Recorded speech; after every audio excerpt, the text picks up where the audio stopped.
College के बहाने तू तो मिले डियर हो गले लगा के बोलल जाई।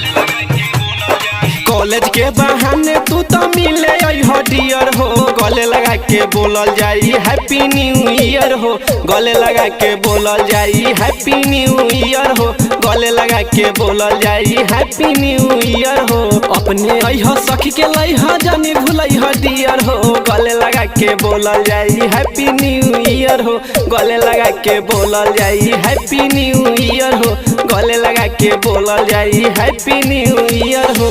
डीजे सुमित सतीश रईमा।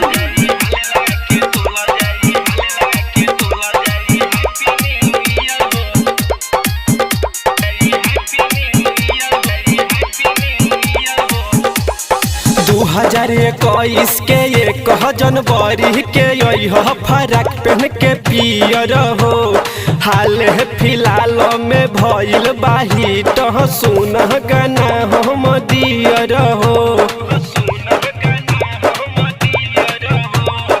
2021 के 1 जनवरी के यह फराक पहन के पियर हो हाल फिलहाल में भइल बगाना ही तो सुनो हम दियर हो।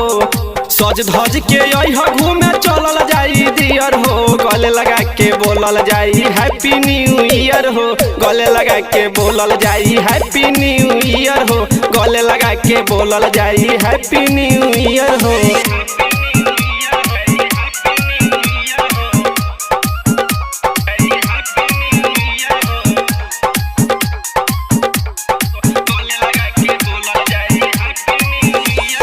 नवीन हाल चंदन चाहत करी है तोहर बेटिंग हो रंजन रंगवाज राकेश के साथ मिल के बिगाड़ी है न सेटिंग हो।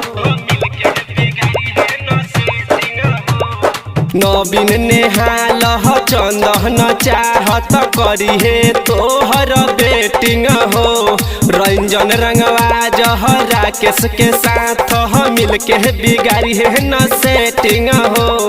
एक के साथ बैठ के है पियल जाई बियर हो गले लगा के बोलल जाई। हैप्पी न्यू ईयर हो गले लगा के बोलल जाई। हैप्पी न्यू ईयर हो गले लगा के बोलल जाई। हैप्पी न्यू ईयर हो गले लगा के बोलल जाई।